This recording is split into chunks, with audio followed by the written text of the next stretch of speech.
Assalamualaikum warahmatullahi wabarakatuh. Selamat pagi, salam sejahtera bagi kita sekalian. Halo teman-teman ASN, semoga kita sehat walafiat sampai proses latsar selesai. Ya, saya Fajar Putra Mobiliu, Pranata Laboratorium Pendidikan dari jurusan Fisika Universitas Negeri Gorontalo, akan menemani diskusi ringan tapi bermakna bersama rekan-rekan dosen yang sangat luar biasa. Ya, kita pagi ini akan ngobrol atau berdiskusi tentang nilai berakhlak, khususnya nilai kompeten dari figur yang eh, sangat teladan bagi kita sekalian, khususnya di bidang intelektual. Siapa lagi kalau bukan Presiden ketiga, Bapak almarhum Profesor Dr. Baharudin Yusuf Habibie. Ya, bersama kita ada ibu dosen yang sangat luar biasa, ya. Ada Ibu Nur Hidayah, dosen Prodi Bimbingan Konseling Universitas Negeri Manado. Ya, selamat pagi Bu. Selamat pagi, Pak Fajar. Apa kabar Bapak? Sehat? Ya, sehat Bu, sehat, sangat sehat. Ya. Alhamdulillah. Nah, di sebelah Ibu Nur Hidayah ada Ibu Risa Marpaung, dosen Prodi Pendidikan Matematika dari Universitas Negeri Manado. Ya, selamat pagi Bu Risa. Ya, selamat pagi Pak. Sehat Pak? Ya, sangat sehat Bu. Ya, selanjutnya ada Ibu Jofrin Rosliana Elodea, eh, dosen Universitas Nusa Cendana, Prodi Farmasi. Halo Ibu Halo Jofrin. Pak Fajar. Halo, Ya, selamat pagi Bapak. ya selamat pagi Bu. Ya, dan terakhir tak lupa ada Ibu Sandra Megayanti, dosen Fakultas Hukum Universitas Bengkulu. Ya, selamat pagi Ibu Sandra. Selamat pagi Pak Fajar. Masya Allah. Kalau pagi begini sangat gembira ya, ibu-ibu sekalian. Sangat semangat. Masih semangat Pak. Iya, iya, ya. Insya Allah kita akan diskusi tentang apa nilai kompeten ya dari salah satu poin berakhlaknya ASN dari figur almarhum Bapak Baharudin Yusuf Habibie. Nah, kalau begitu, langsung saja kita akan mulai diskusi ini dengan santai saja, dengan ringan ya. Yang pertama, saya ingin bertanya atau meminta tanggapan dari Ibu Risa Marpaung. Ya, kalau kita mendengar kompeten, ya versi berakhlaknya SN ya. Nah, apa sih yang terlintas sama Ibu tentang kompeten menurut tanggapan Ibu sebagai dosen? Baik, terima kasih Pak. Jadi kalau saya pribadi ya, saat kita mendengar kata kompeten, kompeten itu artinya bukan merasa sudah bisa, justru kebalikannya. Kompeten itu artinya kita memiliki kesadaran kalau kita itu harus terus belajar. Apalagi sebagai dosen ya, kita harus terus belajar. Kita harus terus update ilmu kita. Tidak mungkin kita berhenti belajar. Apalagi kita lihat sekarang bagaimana pergerakan dunia pendidikan dan teknologi yang bergerak sangat cepat. Jadi kalau kita dosen merasa, sudah bisa, sudah cukup, dan kita tidak mau lagi belajar, tidak mau lagi update ilmu, berarti kita tidak kompeten. Jadi, seorang dosen ASN yang kompeten itu berarti dia mau untuk terus belajar dan tidak berhenti update ilmunya. Seperti itu, Pak. Ya. Ya, terima kasih Bu Risa. Nah, sekarang kalau Kopentan itu ya kita kaitkan dengan sosok yang menginspirasi kita yaitu Bapak Profesor Baharudin Yusuf Habibie. Nah, menurut Ibu eh, apa yang kita bisa kaitkan dengan beliau untuk mewakili nilai kompeten tersebut? Beliau Pak Prof. Habibie sangat luar biasa ya Pak ya. Karena beliau bukan hanya cerdas, namun beliau juga sangat-sangat konsisten dalam mendalami keilmuan beliau. Dan yang paling penting, ilmu beliau itu bukan hanya dipakai untuk kepentingan bangsa, bukan hanya untuk kepentingan bangsa, bahkan untuk kepentingan dunia. Ya, jadi begitu luar biasanya cara beliau sangat konsisten dalam mendalami keilmuan. Jadi bukan hanya sekedar prestasi pribadi, tapi memang bisa dipakai untuk kepentingan bangsa, negara, bahkan sampai dunia.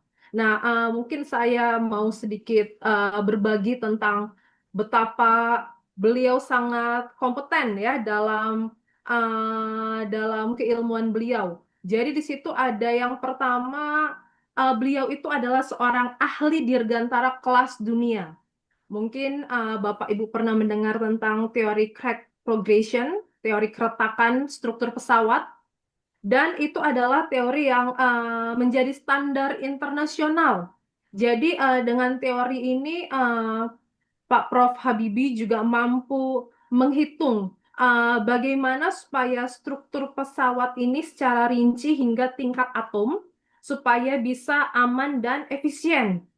Jadi luar biasa sekali. Dan teori ini sudah mendapat pengakuan secara internasional, ya. Dan diaplikasikan bukan hanya di industri dirgantara di Indonesia, tapi dunia. Bahkan sampai NASA juga memakai teori keretakan dari Pak Prof. Habibie ini. Jadi bagaimana bisa teori ini memecahkan supaya struktur pesawat itu bisa menjadi jauh lebih aman. Luar biasa ya Pak ya. Itu dia yang pertama. Kemudian yang kedua, beliau ini juga seorang pengembang industri nasional, menginisiasi industri pesawat terbang IPTN, Industri Pesawat Terbang Nusantara, yang sekarang mungkin lebih dikenal dengan PT DI atau PT Dirgantara ya. Nah, jadi beliau ini merancang pesawat N250. Pak Fajar pernah dengar pesawat N250? Ya, Bu, ya, Bu. Gatot Kaca, ya. Jadi itu salah satu pencapaian yang sangat luar biasa. Jadi beliau itu adalah pengembang industri nasional, ya, dan merancang pesawat N250 atau disebut juga Gatot Kaca. Dan beliau ini adalah seorang pembelajar seumur hidup, tidak pernah berhenti belajar, tetap disiplin, tetap memiliki keinginan untuk meningkatkan kapasitas diri. Jadi bukan hanya cerdas secara teori, namun beliau juga mampu mengaplikasikan ilmu untuk memecahkan masalah nyata, jadi problem solver yang menjadi panutan juga untuk kita, untuk selalu belajar seumur hidup, untuk selalu meningkatkan kapasitas diri kita. Dan beliau ini juga memiliki lebih dari 40 hak paten di bidang teknologi dan aerodinamika. Jadi sini kita lihat bagaimana kita sebagai dosen ASN, kita harus selalu meningkatkan kapasitas diri, bekerja keras, dan memberikan karya yang terbaik. Seperti itu dia seorang dosen yang kompeten menurut saya. Begitu, Pak. Ya, Masya Allah, luar biasa ya. Begitu banyak ya yang bisa kita ambil ya, kita contoh dari sosok beliau ya. Nah, sekarang saya akan bertanya kepada Ibu Nur Hidayah ya.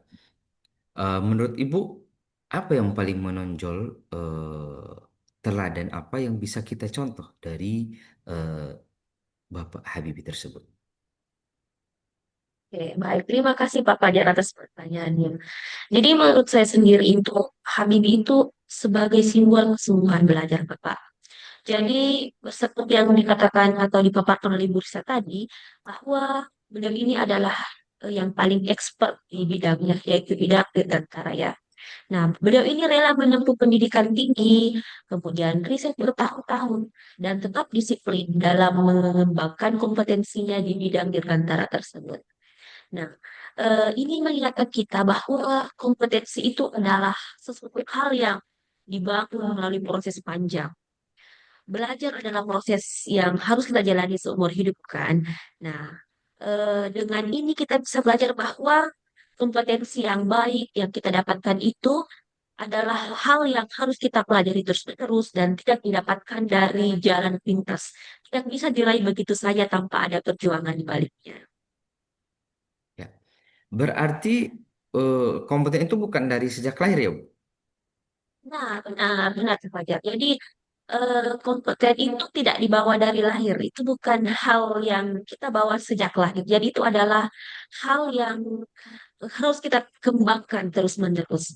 Nah, Bapak Harudin Yusuf Habibie ini contohnya ya, itu adalah bukti nyata bahwa kompetensi dapat membawa bangsa menjadi bangsa yang maju. Dengan keahliannya, beliau itu mendorong pengembangan industri secara strategis, secara nasional. Ini mengajarkan kita bahwa ASN itu adalah sosok yang harus terus belajar sepanjang hayat. Dan itu bukan suatu pilihan, Bapak, itu adalah sebuah keharusan. Nah, ASN yang kompeten itu tidak hanya mengandalkan ijazah, tetapi terus meningkatkan kapasitas diri, baik melalui pendidikan, kemudian inovasi, dan adaptasi terhadap teknologi yang kita tahu bahwa terus maju, terus berkembang sampai saat ini. Mungkin seperti itu, Bapak. Iya, iya, iya. Ya, sangat setuju ya. Kompeten itu tetap harus kita bangun ya. Dia terkenal dengan sebutannya Mister Crack ya, Mister Crack tadi. Nah, sekarang kalau kompetensi apa yang benar-benar terasa bagi bangsa Indonesia atau bagi kita sekalian? Nah, yang sampai saat ini kita bisa rasakan. Ya, kalau dari tanggapan Ibu Jofrin seperti apa? Baik. Kalau ditanya apa yang bisa kita rasakan bahkan sampai sekarang ya dari kompetensi yang dipunyai oleh Pak B.J. Habibie kayak gitu. Tadi mungkin sudah disinggung sedikit sama Ibu Risa. Hmm. Mungkin saya menjelaskan agak lebih dalam sedikit terkait dengan pesawat N250 seperti itu. Di tahun sekitar 1970-an hingga 1990-an, tepatnya di Bandung, ada di industri strategis, itu menjadikan beliau ini dikenal sebagai Bapak Teknologi Indonesia. Lewat keberhasilannya eh, menjadi bagian dalam pembuatan pesawat N250, itu pada fasilitas industri pesawat terbang Nusantara IPTN di Bandung, Habibie membuktikan bahwa kompetensinya dengan menerbangkan pesawat N250 atau Gatot Kaca tadi pada 10 Agustus 1995, ini bukti nyata bahwa Indonesia mampu menguasai teknologi dirgantara tingkat tinggi, seperti itu. Selain itu, pembangunan industri strategis. Jadi ia tidak hanya berfokus di laboratorium juga, tetapi juga membangun ekosistem industri. Ada PT PAL, PT DI. Langkah ini menunjukkan bahwa ini kompetensi manajerial dan mengubah teori menjadi infrastruktur industri nasional yang konkret. Selain itu, ada juga di tahun 1998 sampai kurang lebih 1999 di Jakarta, di Istana Merdeka, itu saat pasca reformasi tahun 1998, Pak Fajar. Kompetensi Habibie diuji pada bidang kepemimpinan politik dan ekonomi. Itu terkait dengan pemulihan ekonomi. Di tengah masa krisis moneter yang parah, Habibie mampu untuk membuat suatu kebijakan rekonstruksi perbankan dan berhasil menstabilkan nilai tukar rupiah terhadap dolar AS yang signifikan. Ada juga terkait dengan arsitek, itu di mana ada pengesahan Undang-Undang Nomor 40 Tahun 1999 tentang pers yang menghapus pembatasan media dan membuka peran kebebasan berpendapat secara luas. Ada juga desentralisasi kekuasaan dan beberapa hal lainnya yang mungkin sudah disinggung Ibu Risa juga tadi.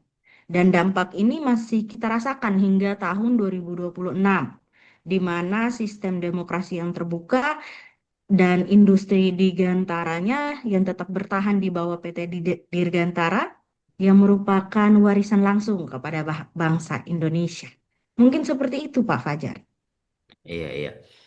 Eh, Berarti secara ya umum ya artinya kompeten itu ya tidak tidak hanya relevan di kelas atau di laboratorium ya, Bu. Benar, saya setuju sekali dengan eh, pendapat Bapak bahwa memang tidak hanya relevan di kelas ataupun di laboratorium. Kita butuh kompetensi itu untuk kita aplikasikan ketika bertemu dengan masalah, seperti penerapan di dunia nyata yang sudah dilakukan atau dicontohkan oleh Pak B.J. Habibie juga terkait dengan tadi ada krisis moneter terkait dengan keuangan. Dengan kompetensinya beliau, beliau mampu untuk memberikan solusi menstabilkan nilai tukar rupiah terhadap dolar AS seperti itu.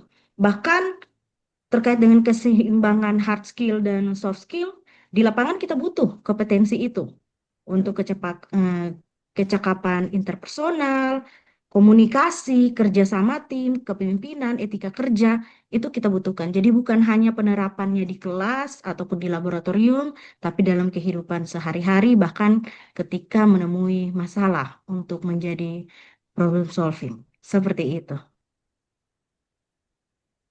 Iya, luar biasa ya, Ibu Jofrin. Ya, saya setuju karena ya mungkin kompeten orang berpikir karena ketika yang pandai itu hanya orang yang di atas kertas ya. Nah, padahal bagaimana kita bisa melihat ya dari dasar itu kita bisa melahirkan suatu pemikiran ya, pemikiran yang bisa berguna untuk bangsa. Nah, eh, ini bagian penting. Ya, menurut sekarang kalau menurut Ibu Sandra, ya bagaimana ASN atau khususnya dosen itu bisa meneladani kompetensi ala eh, Profesor Habibie tersebut. Oke, baik. Terima kasih Pak Fajar. Seperti yang sudah Ibu Nur Hidayah jelaskan sebelumnya, bahwasannya sosok B.J. Habibie ini merupakan simbol kesungguhan belajar. Jadi sebagai ASN, khususnya dosen di sini, kita dapat meneladani nilai kompetensi seorang B.J. Habibie itu dari sisi semangat belajarnya. Beliau terus belajar tanpa merasa paling tahu, artinya beliau tetap merendah. Beliau tidak, seakan-akan beliau sudah pintar, jadi beliau tidak perlu lagi belajar, tidak. Beliau bahkan pada saat sakit, beliau kan juga punya ini ya Pak ya, pada saat itu sakit TBC tulang kalau tidak salah, tapi beliau tetap semangat belajar. Beliau tidak patah semangat, beliau tidak menyerah dengan sakitnya. Terbukti dari teori tadi yang juga telah disebutkan oleh Ibu Risa ya, bahwasanya beliau berhasil menemukan teori crack pada pesawat terbang. Kemudian juga beliau dalam bekerja itu juga sangat detail sekali dan bertanggung jawab. Terbukti walaupun dengan masa kepemimpinannya sebagai seorang presiden itu singkat, tapi beliau bisa membawa Indonesia keluar dari kondisi krisis ekonomi pada saat itu. Jadi di sini sebagai seorang dosen itu kita bisa mengambil nilai-nilai semangat belajar yang dimiliki oleh Bapak B.J. Habibie, di mana kita jangan pernah berhenti untuk belajar, jangan pernah puas terhadap apa yang sudah kita dapatkan saat ini, karena itu tadi seperti yang dijelaskan juga Ibu Nur Hidayah tadi, bahwa saya proses belajar itu seumur hidup. Kita berhenti belajar itu nanti ketika kita sudah kembali ke tanah. Jadi selama nafas kita masih berhembus ya, kita sebagai seorang dosen itu harus mengupgrade terus ilmu pengetahuan kita, karena ilmu pengetahuan itu kan sifatnya dinamis ya Bapak ya, sesuai dengan perkembangan zaman. Dan juga kita tidak boleh menutup akses bahwasanya kita itu bisa menerima ilmu dari manapun, bisa menerima pengetahuan dari manapun. Jangan mentang-mentang kita sebagai seorang dosen, kita merasa sudah paling pintar, jadi ketika ada mahasiswa mungkin yang memiliki kompetensi justru lebih, karena saat ini kan banyak ya mahasiswa juga bisa dibilang mungkin lebih pintar daripada dosennya. Terlebih kita sebagai dosen-dosen baru nih, mungkin yang ilmu pengetahuannya bisa saja lebih banyak mahasiswa yang ini lebih banyak taunya gitu ya. Terlebih perihal teknologi misalkan ya yang berkembangnya sangat pesat, mahasiswa lebih cepat dalam mempelajarinya ketimbang kita dosen-dosen gitu. Jadi kita jangan menutup pintu itu. Kita bisa memperoleh ilmu itu dari siapapun.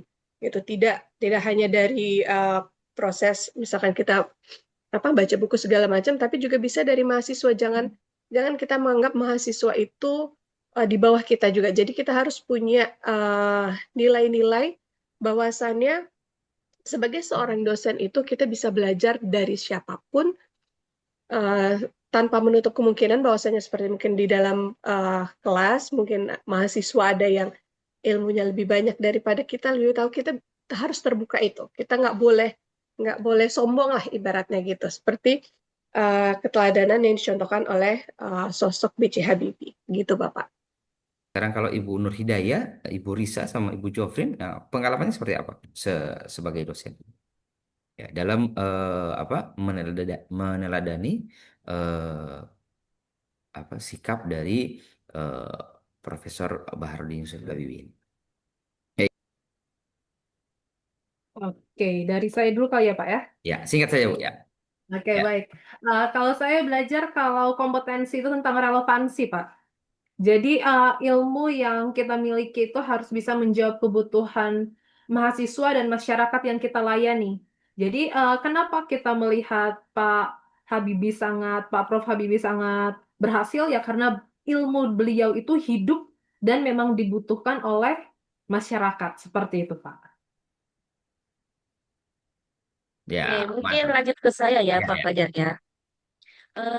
Kan kita mengetahui bahwa kompeten itu kata kuncinya adalah bagaimana kita berbagi pengetahuan dengan orang lain. Nah, seperti yang kita bisa teladani dari Bapak Harudin Yusuf Habib bahwa beliau ini itu tidak menyimpan ilmunya sendiri, tapi dia berbagi ilmu dengan orang lain untuk apa? Membangun ekosistem. Sehingga itu berkelanjutan. Ada generasi penerusnya, seperti itu. Ya. Nah, sekarang kalau saya bisa merangkum atau berikan saya satu kalimat tentang nilai kompeten berakhlak ya dari yang bisa kita ambil ya dari Bapak Profesor Baharudin Yusuf Habibie itu seperti apa? Kalau menurut Ibu Risa seperti apa? Satu kalimat saja yang menggambarkan kompeten dari Bapak Baharudin Yusuf Habibie. Oke, baik, Pak. Ilmu harus terus diasah dan dipertanggungjawabkan. Itu kok dari saya, Pak. Iya, Masya Allah.